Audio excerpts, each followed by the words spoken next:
আজকের ভিডিওটা হঠাৎই হলো, মানে কোনো রকম কোনো কিছু প্ল্যান ছাড়াই ভিডিওটা শ্যুট করা হয়েছে। আসলে এখন আছি রাস্তায়, যাচ্ছি এখন ফ্রেন্ডের বাড়িতে। মেবি কোনো ব্লগে হয়তো আমি বলেছিলাম যে রিয়ার স্বাদের দিনে ওখানে যাওয়ার জন্য কিছু কেনাকাটার কথা আমি হয়তো তোমাদের বলেছিলাম। যাই হোক, তো স্বাদে আর যাওয়া হয়নি, কারণ তার আগেই আমাদের নতুন অতিথি আমাদের সঙ্গে দেখা করতে চলে এসেছে।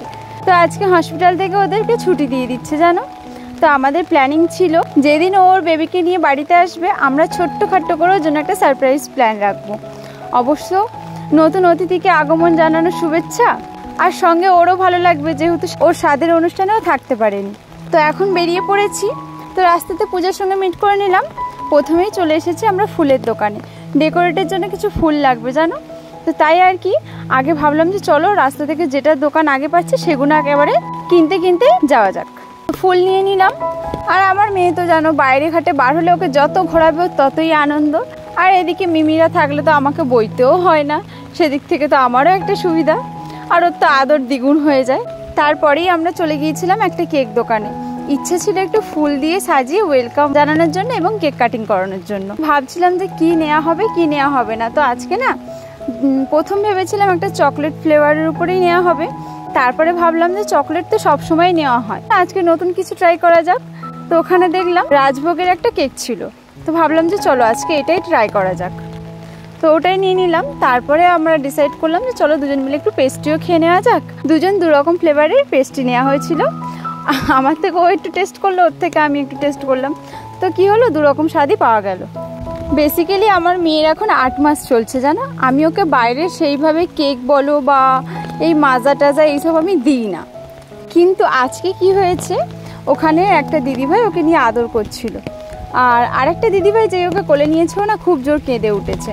তো কান্না থামাতে পারছিলাম না, অনেক কষ্ট ওকে আমি কান্না থামিয়েছি, যার কারণে কেকটার দিকে হাত বাড়াচ্ছিল। তো ওরা সবাই মিলে বললো যে ওরা দিয়ে দে ফের কান্না স্টার্ট করবে, যার কারণে ওকে দিচ্ছি। আর ও দেখতে পাচ্ছ কি মজা সহকারে খাচ্ছে, খুব আনন্দ সহকারে খাচ্ছে। যাই হোক, খাইয়ে দাইয়ে চলে যাওয়া হয়েছিল একটু ফল দোকানে। দেখতে পাচ্ছ ফল টল কেনাকাটা করে আমাদের আস্তে আস্তে প্রায় সন্ধ্যাই হয়ে গিয়েছে।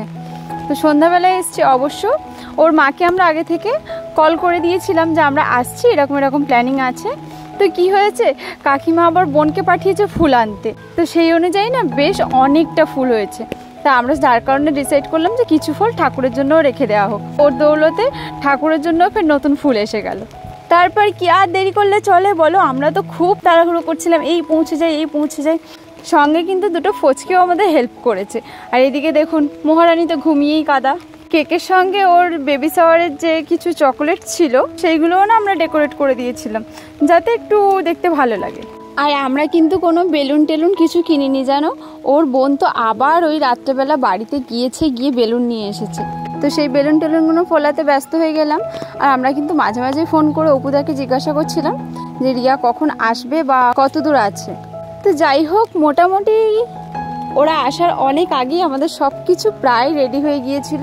অবশ্য সবাই হাতাহাতি করেছি বলেই না এতটা তাড়াতাড়ি করতে পেরেছি।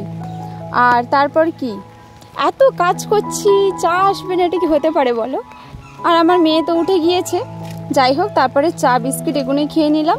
এরই মাঝখানে সন্তুও চলে এসেছে। তো আরোই সুবিধা হলো, ওরা আসার আগে সন্তুও চলে এসেছে। ওই তো দে না হ্যাঁ আমি আর নেবো না, বাবা আসলে আমাকে চিনিস না তো, নেবই না তোকে। পাপাই ওরে বাবা রে,